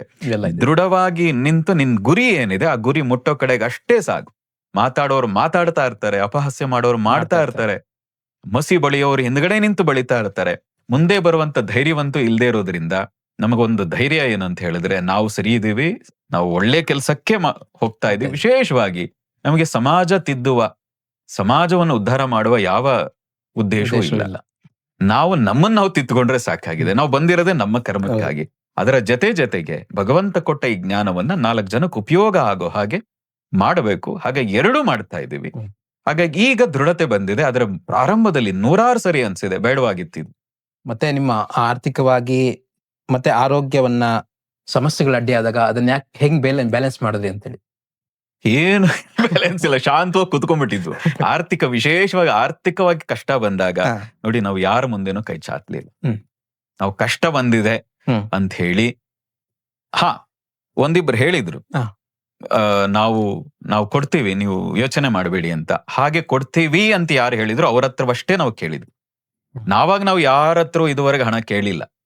ನಾವು ಇದು ಕೆಲಸ ಮಾಡ್ತೀವಿ, ಹಣ ಕೊಡಿ, ಫಂಡ್ ಕೊಡಿ ಕೇಳಿಲ್ಲ ನಾವು. ಆದ್ರೆ ಯಾರು ಹೇಳಿದ್ ನಾವು ಕೊಡ್ತೀವಿ, ನೀವು ಇಷ್ಟೊಂದು ಅದು ಕಷ್ಟಪಡ್ತಾ ಇದೀರಿ, ಇಷ್ಟೊಂದು ಒಳ್ಳೆ ಕೆಲಸ ನಾವು ಕೊಡ್ತೀವಿ ಅಂತ ಯಾರು ಹೇಳಿದ್ರು ಅವ್ರ ಹತ್ರ ಕೇಳಿದ್ವು. ಹಾಗೆ ಹೇಳಿದಾಗ ನಾವು ಈಗ ಆಗಲ್ಲ, ಕೊಡಕ್ ಆಗಲ್ಲ ಅಂತ ಹೇಳಿದ್ದಿದೆ. ಆದ್ರೂ ನಾವು ದೃಢವಾಗಿ ನಿಂತು ನಾವು ಹೇಳಿದ್ವಲ್ಲ, 5-6 ವರ್ಷಗಳ ಕಾಲ ಒಂದು ಹೊತ್ತು ಊಟದಲ್ಲಿದ್ದೀವಿ. ಎಲ್ಲಿ ಉಳಿಬೇಕು ಅಂತ ಗೊತ್ತಿಲ್ಲದೆ ಯಾರ್ದೋ ಮನೆಯಲ್ಲಿ ಉಳಿದಿದ್ದಿದೆ. ಆದ್ರೆ ಅವರು ಒಳ್ಳೆ ಆತಿಥ್ಯವನ್ನು ನೋಡ್ಕೊಂಡಿದ್ದಾರೆ, ಚೆನ್ನಾಗಿ ನೋಡ್ಕೊಂಡಿದ್ದಾರೆ. ಈ ಎಲ್ಲಾ ತರದ್ದು ವ್ಯತ್ಯಾಸಗಳನ್ನ, ಸಮಸ್ಯೆಗಳನ್ನ ಎದುರಿಸಿದೀವಿ. ಆದ್ರೆ ನಮ್ಮ ಒಂದು ಅದೃಷ್ಟ, ನಮ್ಮ ಆರೋಗ್ಯದಲ್ಲಿ ಅಂತಹ ದೊಡ್ಡ ಮಟ್ಟದ ವ್ಯತ್ಯಾಸ ಏನೂ ಆಗ್ಲಿಲ್ಲ. ಯಾವುದೋ ಒಮ್ಮೆ ಬಾರಿ ಒಂದು ಸಣ್ಣ ಇನ್ಸ್ಟೆಂಟ್ ಇಂದ ಆಯ್ತು ಬಿಟ್ರೆ ಅದು ಕೂಡ ನಮ್ಮನ್ನ ದೀರ್ಘಕಾಲ ಬಾಧಿಸ್ಲಿಲ್ಲ. ಹಾಗಾಗಿ ಈ ಆರ್ಥಿಕವಾಗಿ ಅಥವಾ ಆರೋಗ್ಯದ ಸಣ್ಣ ವ್ಯತ್ಯಾಸವೂ ಕೂಡ ನಮ್ಮ ಆತ್ಮಸ್ಥೈರ್ಯವನ್ನ, ಧೈರ್ಯವನ್ನ ಹೆಚ್ಚಿಸಿದೆ. ನಮ್ಮ ಬಂದಂತ ಶಿಷ್ಯಂದಿರು ಸರಿಯಾದವ್ರು ಯಾರು ಅನ್ನೋದನ್ನ ಗುರುತಿಸುವ ಸಾಮರ್ಥ್ಯವನ್ನು ಕೊಟ್ಟಿದೆ. ಖಂಡಿತ. ಹಾಗಾಗಿ ಈಗ ಸಾಧನೆಯಲ್ಲಿ ದೃಢತೆಯಿಂದ ನಾವು ಸಾಗುದಲ್ಲದೆ 4 ಜನಕ್ಕೂ ಜೀವನದಲ್ಲಿ ಹೇಳುವಷ್ಟು ವಿವೇಕ ಬರಲಿಕ್ಕೆ ಈ ಎಲ್ಲ ವ್ಯತ್ಯಾಸಗಳು ಕೂಡ ಕಾರಣ ಅಂತ. ಖಂಡಿತ. ಮತ್ತೆ ನಿಮ್ಮ ಒಂದು ಜೀವನದ ಅನುಭವದಲ್ಲಿ ಅದ್ಭುತವಾದಂತ ಘಟನೆ ಒಂದೇನ ಮಿರಾಕಲ್ ಆಗಿದ್ದುಂಟ? ಮಿರಾಕಲ್ ಅನ್ನೋದು ಸಾಕಷ್ಟು ಬಾರಿ ಆಗಿದೆ. ಅದನ್ನು ಒಂದು ಬಾರಿ ನಾವು ಹೇಳೋದೇನು ಅಂದ್ರೆ ನಮ್ಮ ಜೀವನನೇ ಒಂದು ಮಿರಾಕಲ್. ನಾವು ಇವತ್ತು ಬದುಕಿದೀವಿ ಅನ್ನೋದೇ ನಮಗೊಂದು ಮಿರಾಕಲ್. ನಾವು ಬದುಕಿದ ರೀತಿಗೆ, ನಾವು ಅದೇ ಹೇಳಿದ್ವಲ್ಲ, ಊಟಕ್ಕೆ ಆ ರೀತಿಯ ಸಮಸ್ಯೆಗೆ ನಾವು ಇವತ್ತಿಗೆ ನೋಡಿದ್ರೆ ಇಷ್ಟು ನಾವು ಚೆನ್ನಾಗಿದ್ದೀವಿ ಅನ್ನುವಂಥದ್ದೇ ದೊಡ್ಡ ಮಿರಾಕಲ್. ಈ ರೀತಿ ಸಾಕಷ್ಟು ಜೀವನದಲ್ಲಿ ತುಂಬಾ ತರದ ಏನು ಅದ್ಭುತಗಳೇ ನಮ್ಮ ಜೀವನದಲ್ಲಿ ನಡೆದಿದೆ. ಯಾವುದನ್ನು ಹೇಳಿ ನಮ್ಮ ಸಮಸ್ಯೆ ಅಂತ ಕೂತಾಗ ಒಳಗಡೆಯಿಂದ ನಮ್ಮ ಗುರು ಪ್ರೇರೇಪಣೆ ಕೊಟ್ಟಿದ್ದಾರೆ. ನನಗ್ ಸಾಧನೆಗೆ ಮಾರ್ಗದರ್ಶನ ಬೇಕು ಅಂತ ಹೇಳಿದ್ರೆ ನಮ್ಮ ಧ್ವನಿಯಾಗಿ ನಮ್ಮದೇ ಕಿವಿಗೆ ಬಂದು ನೀನ್ ಯಾವ ಮಾರ್ಗದಲ್ಲಿ ಹೇಗ್ ಹೋಗ್ಬೇಕು ಅನ್ನೋದನ್ನ ಹೇಳಿದ್ದಿದೆ. ಈ ಯಾವ ಪವಾಡ ಹೇಳಿ, ಎಷ್ಟೋ ಜನ ನಮಗೆ ಅಪಮಾನ ಮಾಡಬೇಕು ಅಂತ ಬಂದ ಸಂದರ್ಭದಲ್ಲಿ ಪವಾಡ ಸದೃಶ ರೀತಿಯಲ್ಲಿ ಆ ತಾಯಿಯ ಕೃಪೆಯಿಂದ ಅದು ಕರಗಿ ಹೋಗಿದೆ. ಯಾವ್ದನ್ನ ಹೇಳೋಣ? ನಮ್ಮ ನಾನು ಅದಕ್ಕೆ ಹೇಳ್ತೀನಿ, ನಾನು ಇವತ್ತೇನ್ ಕೂತಿದ್ದೀನಿ, ಏನ್ ಮಾತಾಡ್ತಾ ಇದ್ದೀನಿ, ಇದೇ ನನ್ನ ಜೀವನದ ದೊಡ್ಡ ಪವಾಡ. ಖಂಡಿತ. ಆದ್ರೆ ಇದೊಂದು ಗುರುವಿನ ನಂಬಿಕೆ ಜೀವನವನ್ನ ಬದಲಾಯಿಸುತ್ತೆ ಗುರುಗಳೇ. ಯಾರ ನಂಬಿಕೆ? ಗುರುವಿನ ನಂಬಿಕೆ ನಮ್ಮ ಜೀವನದಲ್ಲಂತೂ ಬದಲಾಯಿಸಿದೆ. ನಾವು ನಮ್ಮ ಗುರು, ನಾ ಹೇಳಿದ್ವಲ್ಲ, ನೀವು ಜ್ಯೋತಿಷ್ಯ ಕಲೀರಿ ಅಂದ್ರು, ರೇಖಿ ಕಲೀರಿ ಅಂದ್ರು, ಇನ್ನೇನನ್ನೋ ಕಲೀರಿ ಅಂದ್ರು. ನಮಗೆ ಇದೇ ಮಾರ್ಗ ಮತ್ತು ನನ್ನ ಗುರು ನಮ್ಗೆ ಕೇಳಿದ್ದು ಇದೆ, ನನ್ನನ್ನ ಗುರು ಆಗಿ ಸ್ವೀಕಾರ ಮಾಡು, ನಿಮ್ಗೇನ್ ಬೇಕು ವ್ಯವಸ್ಥೆ ಮಾಡ್ತೀವಿ ಅಂದದ್ದು ಇದೆ. ಹೌದು. ಯಾರು ಏನ್ ಹೇಳಿದ್ರು ನಿಮ್ಗೆ ಇಂಥ ವಿದ್ಯೆ ಕೊಡ್ತೀವಿ, ನಮ್ಮನ್ನು ಗುರುವಾಗಿ ಸ್ವೀಕಾರ ಮಾಡಿ ಅಂದದ್ದಿದೆ. ಯಾರು ಏನ್ ಹೇಳಿದ್ರು ನಮ್ಮ ಗುರು ಆತ್ಮಗುರು ಶಂಕರರು ನಿರ್ಧಾರ ಮಾಡಿದ್ದು ಆ ಅಚಲವಾದ ನಂಬಿಕೆ. ಇವತ್ತು ನನ್ನ ಧ್ವನಿಯಲ್ಲಿ ನಿಮ್ಗೆ ಕೇಳಿಸಲ್ವಾ ವೈಬ್ರೇಷನ್? ಅರೆ ನನ್ ಜೀವನ ಯಾಕೆ ಬದಲಾಗಲ್ಲ ಅಂತ ನಿಮ್ಗೆ ಅನಿಸ್ತಾ ಇಲ್ವಾ? ಈಗ ಅನಿಸ್ತಾ ಇದೆ ನಿಮ್ಮೊಳಗೆ. ಯಾಕೆ? ಆ ಧ್ವನಿಗೆ ಆ ಶಕ್ತಿ ಇದೆ. ಆ ಶಕ್ತಿ ಕೊಟ್ಟದ್ದೇ ನನ್ನ ಗುರು. ನಾನ್ ನಂಬಿರುವ ಆ ತಾಯಿ ನನ್ನ ಗುರು. ಆ ಶಕ್ತಿ ಕೊಟ್ಟದ್ದಕ್ಕೆ ಇವತ್ತು ಇಲ್ಲಿ ಕೂತ್ ಇಷ್ಟು ಮಾತಾಡ್ತಾ ಇದ್ದೀನಿ. ನಂಬಿಕೆ ಇಲ್ಲದೆ ಇದ್ರೆ ಆಗೋದೇ ಇಲ್ಲ. ನನ್ನ ಗುರು ಬಂದ್ ಏನ್ ಇಂಥ ವಿದ್ಯೆಯನ್ನು ಏನ್ ಕೂತ್ ಕಲಿಸ್ಲಿಲ್ಲ, ಆದ್ರೆ ಪ್ರೇರೇಪಣೆ ಕೊಟ್ಟಿದ್ದಾರೆ.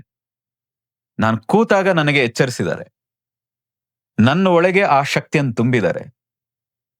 ಇವತ್ತಿಗಿಷ್ಟು ಮಾತಾಡೋದಕ್ಕೆ ಇಷ್ಟಾದ್ರೂ ನಾವ್ ಏನೂ ಅಲ್ಲ ರೀ, ನಾವ್ ಎಂತ ಸಾಧಕರೇ ಅಲ್ಲ, ನಮ್ಗೇನೂ ಗೊತ್ತಿಲ್ಲ. ನಮ್ಮಂತವ್ರ ಬಾಯಲ್ಲಿ ಈ ಒಂದು 4 ಮಾತು ಆಡ್ತಾ ಇದೀವಿ ಅಂದ್ರೆ ಕಾರಣ ಆ ತಾಯಿಯ ಗುರುವಿನ ಕೃಪೆ, ಆಶೀರ್ವಾದ ಅಷ್ಟೇ. ಖಂಡಿತ. ಮತ್ತೆ ನಮ್ಮ ವೀಕ್ಷಕರು ನೋಡ್ತಾ ಇದಾರೆ, ವಿಶೇಷವಾಗಿ ಯುವಜನತೆಗೆ ನಿಮ್ಮೊಂದು ಸಂದೇಶ ಹೇಳೋದಾದ್ರೆ? ನೋಡಿ, ಅಧ್ಯಾತ್ಮ ಮಾರ್ಗದಲ್ಲಿ ಬರೋದಿದ್ರೆ ನಾನು ಮೊದ್ಲೇ ಹೇಳದಾಗೆ ಧೈರ್ಯ, ಶ್ರದ್ಧೆ, ಸಂಯಮ. ಒಂದು ಧೈರ್ಯ ಮಾರ್ಗದಲ್ಲಿ ಹೋಗ್ಲಿಕ್ಕೆ. ಎರಡನೇದು ನಿಮ್ಮ ಗುರುವಿನ ಬಗ್ಗೆ ಅಚಲವಾದ ಶ್ರದ್ಧೆ ಇಟ್ಕೊಳ್ರಿ. ಆಯ್ಕೆ ಮಾಡೋಕ್ ಮುಂಚೆ ಪ್ರಶ್ನೆ ಮಾಡಿ. ಇವರು ನನ್ನ ಗುರು ಅನ್ನೋದಕ್ ಮುಂಚೆ ಪರೀಕ್ಷೆಗಳನ್ನ ಮಾಡಿ, ಪ್ರಶ್ನೆ ಕೇಳಿ. ಆದ್ರೆ ಗುರುವನ್ನ ಒಪ್ಪಿದ ಮೇಲೆ ನಿಮಗೆ ಅಧಿಕಾರ ಇಲ್ಲ. ಅಲ್ಲ, ಗುರುಗಳನ್ನ ನಾವು ಗುರುತಿಸೋದೇ, ನಮ್ಮನ್ನ ನಾವೇ ಅನಲೈಸ್ ಮಾಡ್ಕೋಬೇಕಾ, ಇಲ್ಲ ಯಾರನ್ನ? ನೋಡಿ, ನಂದೇ ಒಂದು ಉದಾಹರಣೆ ಹೇಳ್ತೀನಿ. ಆತ್ಮಗುರುವಾಗಿ ಶಂಕರನ್ ಸ್ವೀಕಾರ ಮಾಡಿದ ಮೇಲೂ ಯಾರೋ ಕಲಿಸಬೇಕಲ್ಲ, ಪ್ರತ್ಯಕ್ಷವಾಗಿ ಇರ್ಬೇಕಲ್ಲ. ನಾನು 6 ತಿಂಗಳು ಒಬ್ಬೊಬ್ರನ್ನ ನೋಡಿದೀನಿ. ಅಂದ್ರೆ ಪ್ರತ್ಯಕ್ಷವಾಗಿ ಅಲ್ಲ, ಯಾರೋ ಹೇಳ್ತಾರೆ. ಇವತ್ತು ಯೂಟ್ಯೂಬ್ ಇದೆ, ಟಿವಿ ಇದೆ. ಯಾವುದೋ ಹಿಮಾಲಯಕ್ಕೆ ಹೋಗೋದಾಗ್ಲೂ ಕೂಡ 10 ಜನರು ಹೇಳಿದ್ದಾರೆ ಅವ್ರ ಬಗ್ಗೆ, ಅವ್ರನ್ನ ನೋಡ್ತಾ ಇದ್ದು. ಹೀಗೆ ಎಷ್ಟೋ ವಾರ ತಿಂಗಳುಗಳು ನೋಡಿದೀನಿ. ಆಗ ನೋಡಿದಾಗ ನಂಗೆ ಅನಿಸ್ತಿಲ್ಲ ಇವ್ರು ನನ್ ಗುರು ಆಗ ಅಲ್ಲ ಅಂತ. ಅದು ನಮ್ಮ ಆತ್ಮಕ್ಕೆ ಗೊತ್ತಾಗ್ತದೆ. ನಾವು ಹಾಗೆ ನಾನ್ 4-5 ಜನರನ್ನ ನೋಡಿದೀನಿ. ಇವರು ಓಕೆನಾ, ಬಹಳ ಸಾಧಕರು ಅಂತ ಅನಿಸ್ತಾ ಇದೆ, ತುಂಬಾ ಚೆನ್ನಾಗಿ ಮಾತಾಡ್ತಾ ಇದ್ದಾರೆ, ತುಂಬಾ ತಪಸ್ವಿಗಳಿದ್ದಾರೆ. ಎಸ್, ಅವ್ರು ಸರಿಯಾಗೂ ಇದ್ರು ಕೂಡ. ಆದ್ರೆ ನನಗ ಅನಿಸ್ತು ಇಲ್ಲ ಇವರಲ್ಲ. ಹೀಗೆ ತುಂಬಾ ಜನರನ್ನ ಇಲ್ಲ ಇವರಲ್ಲ.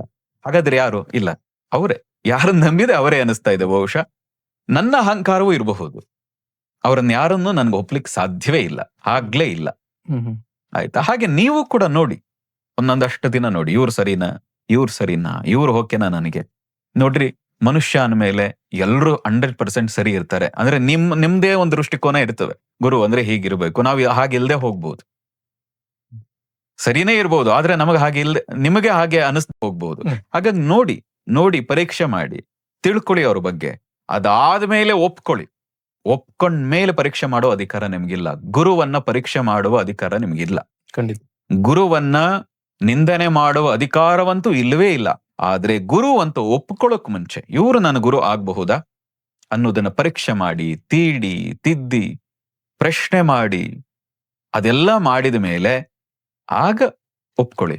ಅದಕ್ಕೂ ಮುಂಚೆ ನಾನ್ ಶಿಷ್ಯನಾಗ್ಲಿಕ್ಕೆ ಅರ್ಹನಿದ್ದೇನಾ ಅಂತಾನು ನೀವು ಪ್ರಶ್ನೆ ಮಾಡಬಹುದು. ಅವ್ರು ಗುರು ಆಗ್ಲಿಕ್ಕೆ ಯೋಗ್ಯರ ಇದಾರೋ ಇಲ್ವೋ, ಮೊದಲು ನೀವು ಶಿಷ್ಯನಾಗ್ಲಿಕ್ಕೆ, ಶಿಷ್ಯ ಅಂದ್ರೇನು ಅಂತ ಗೊತ್ತೋ? ಅಷ್ಟು ಸುಲಭ ಅಲ್ಲ ಶಿಷ್ಯರಾಗುವುದು. ಶಿಷ್ಯರಾಗುವ ಅರ್ಹತೆ ಅಟ್ಲೀಸ್ಟ್ ಇದೆಯಾ ಅಂತ ನಿಮ್ಮನ್ನ ನೀವು ಕೇಳ್ಕೊಂಡ್ರೆ ಗುರು ಸಿಗ್ತಾನೆ. ಅಂದ್ರೆ ಇಲ್ಲಿ ಆಯ್ಕೆ, ಶಿಷ್ಯನ ಆಯ್ಕೆ ಗುರುನಾಗಿರುತ್ತೆ. ನೋಡಿ, ನಿಮ್ಗೆ ಅದೇ ಹೇಳಿದ್ ತುಂಬಾ ಸುಲಭ ಇದೆ. ನೀವು ಫಸ್ಟ್ ಶಿಷ್ಯನಾಗ್ಲಿಕ್ಕೆ ಅರ್ಹರಾಗ್ಬಿಡಿ. ನಿಮ್ಮ ಯೋಗ್ಯತೆ ಶಿಷ್ಯನಾಗ್ಲಿಕ್ಕೆ ಇದೆಯಾ ಅಂತ ಅಂದ್ಕೊಳ್ಳಿ. ನೀವು ಶಿಷ್ಯರಾಗ್ಲಿಕ್ಕೆ ತಯಾರಾದಾಗ ಗುರು ತನಗೆ ತಾನೇ ಬರ್ತಾರೆ. ಕೊನೆಯದಾಗಿ ಒಂದು ಸರಳ ಮಂತ್ರ ಒಂದು ಅಥವಾ ಉಪಾಸನಾ ವಿಧಾನ ಒಂದು ಹೇಳೋದಾದ್ರೆ? ನೋಡಿ, ನಿಮಗೆ ಯಾವ ದೇವತೆ ಇಷ್ಟ ಇದ್ದಾರೆ, ನಮ್ಮ ಸನಾತನ ಪರಂಪರೆಯ ಬ್ಯೂಟಿ ಹ್ಮ್. ಅದ್ಭುತ. ಯಾವ ದೇವತೆಗೂ ನಿಮಗೆ ಯಾವ್ದೋ ಮಹಾನ್ ಮಂತ್ರ ಬೇಕು ಅಂತ ಇಲ್ಲ. ರುದ್ರನೇ ಬರಬೇಕು ಅಂತಿಲ್ಲ, ಪುರುಷ ಸೂಕ್ತನೇ ಬರಬೇಕು ಅಂತ ಇಲ್ಲ, ಆ ಶ್ರೀ ಸೂಕ್ತನೇ ಬರಬೇಕು ಅಂತ ಇಲ್ಲ. ನೀವು ಆಡುವ ಭಾಷೆ ಕೂಡ ಅದು ಮಂತ್ರವಾಗ್ತದೆ ಯಾವಾಗ ನಿರಂತರವಾಗಿ ಅದನ್ನೇ ಹೇಳ್ತಾ ಹೋದಾಗ. ಏ ತಾಯೇ ಅಂತ ಹೇಳೋದು ಕೂಡ ಒಂದು ಮಹಾಮಂತ್ರ ಆಗೋಗ್ತದೆ ಯಾವಾಗ ನಿಮ್ಮಲ್ಲಿ ಶ್ರದ್ಧೆ ಇದ್ದು ನಿರಂತರವಾಗಿ ಅದು ಬರುದಿದ್ರೆ. ನಿಮಗೆ ಯಾವ ದೇವತೆ ತುಂಬಾ ಯಾವಾಗ್ಲೂ ಹೃದಯದಲ್ಲಿ ಆ ಬೆಳಗ್ತಾ ಇದ್ರೆ, ಅದ್ರ ಬಗ್ಗೆ ಆಕರ್ಷಣೆ ಆಗ್ತಾ ಇದ್ರೆ, ಆ ದೇವರನ್ನೇ, ಆ ದೇವರ ನಾಮವನ್ನೇ ಪ್ರತಿನಿತ್ಯ ಕನಿಷ್ಠ ಪಕ್ಷ ಬೆಳಗ್ಗೆ ಎದ್ದ ತಕ್ಷಣ ಆ ದೇವತೆಯನ್ನ ಪ್ರಾರ್ಥನೆ ಮಾಡಿ, ಮತ್ತು ರಾತ್ರಿ ಮಲಗಬೇಕಾದ್ರೂ ಆ ದೇವತೆಯನ್ನ ಪ್ರಾರ್ಥನೆ ಮಾಡಿ. ಅದೇ ನಿಮ್ಮ ಜೀವನಕ್ಕೆ ಇನ್ನು ಉಳಿದ ಮಾರ್ಗದರ್ಶನ, ಆಧ್ಯಾತ್ಮಿಕವಾಗಿ ಒಳಗಡೆಗೆ ಹೋಗ್ಲಿಕ್ಕೆ, ಧಾರ್ಮಿಕವಾಗಿ ಒಳಗೆ ಹೋಗ್ಲಿಕ್ಕೆ, ಲೌಕಿಕವಾಗಿ ಉನ್ನತಿ ಆಗ್ಲಿಕ್ಕೆ ಹೌದು, ಮಾರ್ಗ ತೋರಿಸ್ತಾ ಹೋಗ್ತದೆ. ಖಂಡಿತ. ಈ ಒಂದು ತೊಂದರೆಗಳು ಯಾವತ್ತೂ ಕೂಡ ತಪ್ಪೋದಿಲ್ಲ. ಮತ್ತೆ ಇನ್ನೊಂದಪ್ಪ ಅಂದ್ರೆ ಅವು ನಮ್ಮ ಪರೀಕ್ಷೆ ಮಾಡ್ತವೆ. ಗುರುವಿನ ನಂಬಿಕೆ ಇದ್ರೆ ನಮ್ಗೆ ಕೂಡ ಒಂದು ಮಾರ್ಗವನ್ನ ತೋರಿಸ್ತಾ ಹೋಗ್ತದೆ. ಹಾಗಾಗಿ ನಮ್ಮ ಜೀವನದಲ್ಲಿ ಬದಲಾವಣೆ ಬೇಕಾದ್ರೆ ನಾವು ಒಂದು ಹೆಜ್ಜೆ ಇಡ್ಲೇಬೇಕು ಮುಂದೆ, ಆಗ ಗುರು ನಮ್ಮನ್ನು ಕರ್ಕೊಂಡು ಹೋಗ್ತಾರೆ ಅನ್ನೋದು ಅಂತ ಸತ್ಯ. ಈ ಒಂದು ಅದ್ಭುತವಾದಂತಹ ತಮ್ಮ ಒಂದು ಸಾಧನೆಯ ಒಂದಷ್ಟು ವಿಷಯಗಳನ್ನ ಹೇಳಿದ್ದಕ್ಕೆ ತುಂಬಾ ಧನ್ಯವಾದ ಗುರುಗಳೇ. ಹಾಗೂ ವೀಕ್ಷಕರು ಕೂಡ ನಾನು ಧನ್ಯವಾದ ಅರ್ಪಿಸ್ತೇನೆ. ಶ್ರೀ ರಾಘವೇಂದ್ರ ಸ್ವಾಮಿ ಮಠದ ದರ್ಶನ ಸಂಕಲ್ಪದಲ್ಲಿ ಶ್ರೀ ರಾಘವೇಂದ್ರ ಸ್ವಾಮಿಗಳ ದೈವಿಕ ಬೋಧನೆಗಳ ಮೂಲಕ ಈ ಆಧ್ಯಾತ್ಮಿಕ ಪ್ರಯಾಣದಲ್ಲಿ ನಮ್ಮೊಂದಿಗೆ ಸೇರಿದ್ದಕ್ಕಾಗಿ ಧನ್ಯವಾದಗಳು. ಈ ಭಾವಪೂರ್ಣ ಅನುಭವವನ್ನು ನೀವು ಆನಂದಿಸಿದ್ದೆ. ಶ್ರೀ ರಾಘವೇಂದ್ರ ಸ್ವಾಮಿಗಳ ಬೋಧನೆಗಳು ಮತ್ತು ಪವಾಡಗಳಿಗೆ ಮೀಸಲಾದ ಹೆಚ್ಚಿನ ಪುಷ್ಟೀಕರಿಸುವ ವಿಷಯಕ್ಕಾಗಿ ರಾಯರ ಭಕ್ತ ಚಾನೆಲ್ಗೆ ಚಂದಾದಾರರಾಗಲು ಮರೆಯಬೇಡಿ. ಅಧಿಸೂಚನೆಗಳನ್ನು ಸ್ವೀಕರಿಸಲು ಬೆಲ್ ಐಕಾನ್ ಅನ್ನು ಒತ್ತಿರಿ ಮತ್ತು ಭಕ್ತಿಯ ಸಾಗರದಲ್ಲಿ ಮುಳುಗುವ ಅವಕಾಶವನ್ನು ಎಂದಿಗೂ ಕಳೆದುಕೊಳ್ಳಬೇಡಿ. ಆಧ್ಯಾತ್ಮಿಕ ಕಂಪನಗಳನ್ನು ಹರಿಯುವಂತೆ ಮಾಡಲು ಸಾಮಾಜಿಕ ಮಾಧ್ಯಮದಲ್ಲಿ ನಮ್ಮೊಂದಿಗೆ ಸಂಪರ್ಕದಲ್ಲಿರಿ. ರಾಯರ ಭಕ್ತ Facebook, Instagram, Twitter, Threads, YouTube, Telegram channel, WhatsApp channel. ನಮ್ಮ ಆಧ್ಯಾತ್ಮಿಕ ಕುಟುಂಬದ ಭಾಗವಾಗಿದ್ದಕ್ಕಾಗಿ ಧನ್ಯವಾದಗಳು. ಮುಂದಿನ ವಿಡಿಯೋದಲ್ಲಿ ಮತ್ತೆ ಭೇಟಿಯಾಗುವವರೆಗೂ ಶ್ರೀ ರಾಘವೇಂದ್ರ ಸ್ವಾಮಿಗಳ ಆಶೀರ್ವಾದ ಸದಾ ನಿಮ್ಮ ಮೇಲಿರಲಿ. ಓಂ ಶ್ರೀ ರಾಘವೇಂದ್ರಾಯ ನಮಃ.